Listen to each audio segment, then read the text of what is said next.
आइए हम अब एक दफ़ा दोबारा देखते हैं जो हमने सब स्पेसेस की बुनियादी अकायद बताए थे, या जिस बुनियादी सब स्पेसेस की हमने इस्टेब्लिश की थी उनको एक दफ़ा फिर से रिव्यू करते हैं।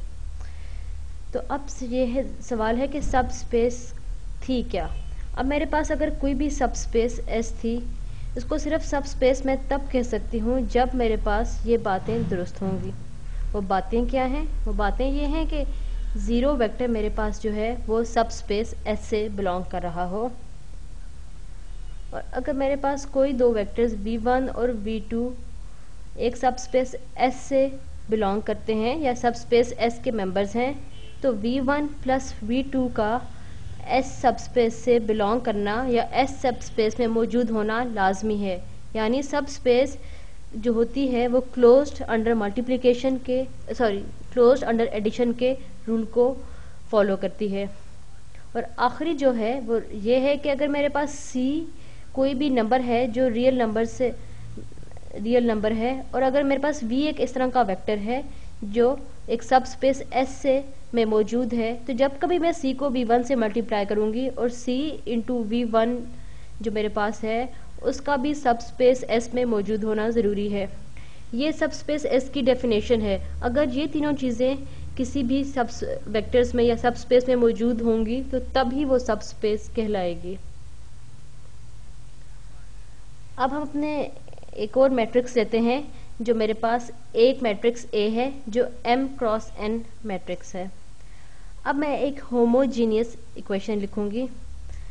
कुछ देर में मैं आपको होमोजीनियस का बताऊंगी कि होमोजीनियस क्या होता है।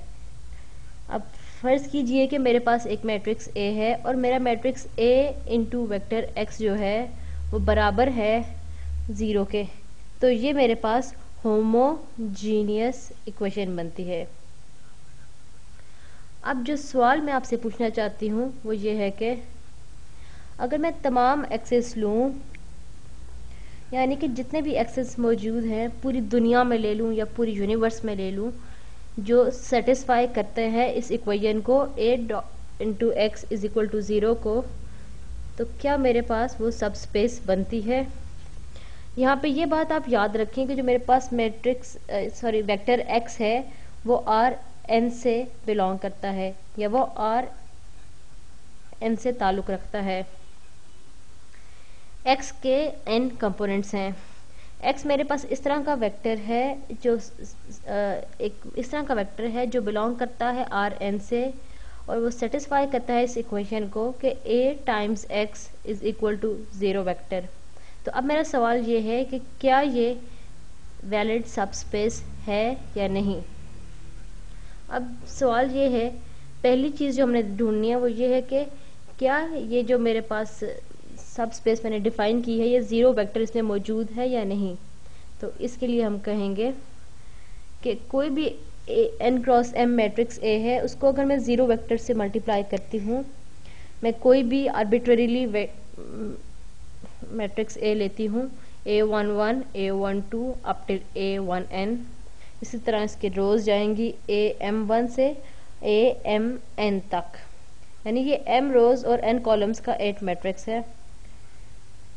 अब मैं इस मैट्रिक्स को मल्टीप्लाई करूंगी एक 0 वेक्टर से, 0 वेक्टर जिसके n कंपोनेंट्स होंगे, यानी 0 0 अप टिल 0, जिसमें उतने ही कंपोनेंट हैं जितने मेरे पास एक ही नंबर ऑफ कॉलम्स हैं।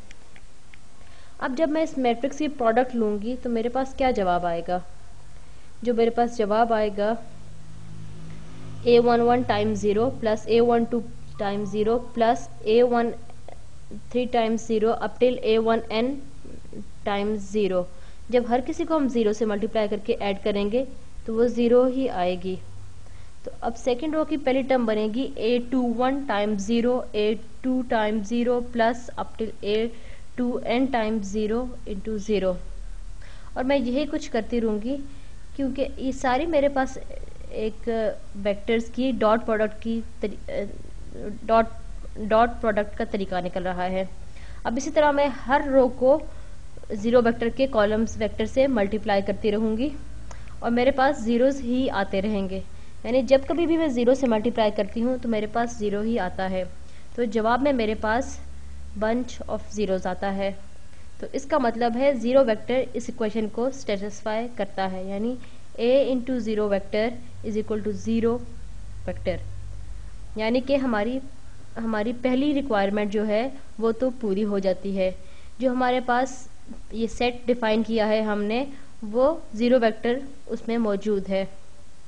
मैं अपने सेट को n कह रही हूँ, और अब हमें ये पता है कि जो हमारा ज़ीरो वेक्टर जो है वो n सेट का मेंबर है। अब दूसरी कंडीशन को हम चेक करेंगे। अगर मेरे पास कोई से दो और वेक्टर्स हों v1 और v2, और v1 और v2 दोनों मेंबर्स हैं सेट n के, इसका मतलब है ये दोनों इस इक्वेशन को सेटिस्फाई करते हैं, यानी मेरा matrix a into vector 1 v1 is equal to 0। इसका ये भी मतलब है कि vector a times v1 is equal to 0, a times vector v2 is equal to 0।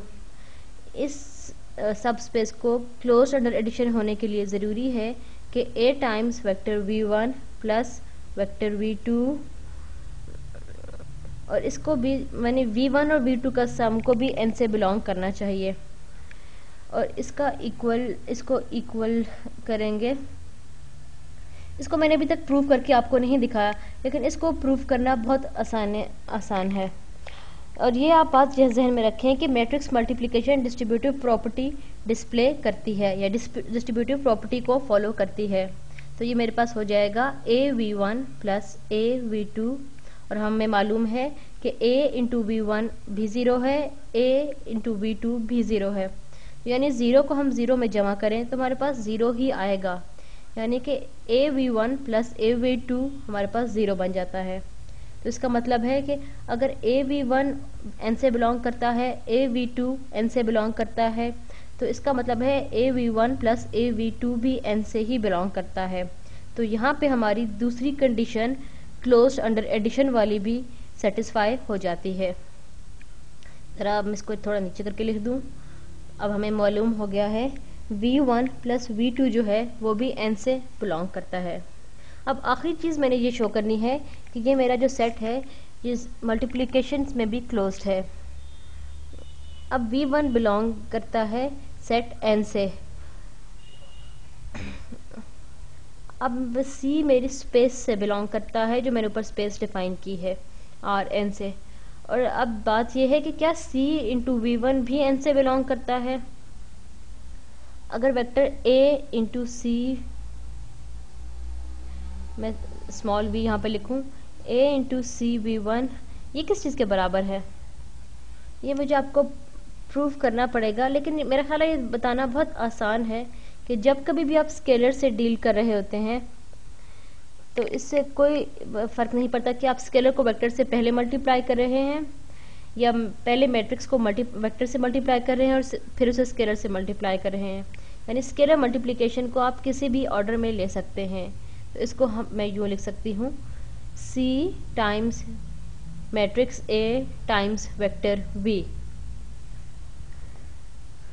ये बहुत आसान प्रूफ है, इसको आप अपने वक्त में कर सकते हैं। थोड़ी सी मेहनत से, थोड़ी सी तवज्जो से इसको प्रूव किया जा सकता है।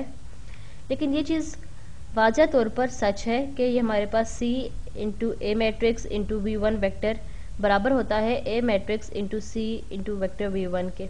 और हमें ये भी मालूम है कि a इंटू वेक्टर v1 0 के बराबर है, और ये चीज़ अब बन जाएगी c टाइम्स 0 वेक्टर, और वो चीज़ बराबर होती है 0 वेक्टर के। तो अब ये चीज़ भी हमारी प्रूव हो जाती है कि CV1 बिल्कुल बजा तौर पर n का मेंबर है या सेट n का मेंबर है। तो ये चीज़ अब मैंने यहाँ पे वाज़ा कर दी है कि जो सेट n मैंने लिखा था ये वाक़तन एक वैलिड सबस्पेस है, और ये क्लोज अंडर एडिशन है, क्लोज अंडर मल्टीप्लिकेशन है, और इसमें 0 वेक्टर मौजूद है। इस तरह के सेट के बारे में जिसके हमारे पास जवाब में 0 आ रहा हो, इसका एक स्पेशल नाम है और उसको हम कहते हैं नल स्पेस ऑफ A। या फिर आप इसको यूँ लिख सकते हैं, इसका मैं ज़रा रंग बदला दूँ, ऑरेंज में लिखूँगी, यानी n is equal to n bracket of A, ये नल स्पेस ऑफ ए की नोटेशन है। यानी एन मेरे पास इस तरह की सब स्पेस है जो नल स्पेस है ए की। यानी मैं आपको कोई भी आर्बिट्ररी मैट्रिक्स देती हूँ ए और कहती हूँ कि एक मुझे एन ऑफ ए या null space of A find करके दें, तो उसका मतलब है आप मुझे एक इस तरह के सेट ऑफ मैट्रिसेस फाइंड करके देंगे जिसमें जो इक्वेशन है वो n टाइम्स जो भी इक्वेशन है वो a टाइम्स मैट्रिक्स को 0 के बराबर कर दे।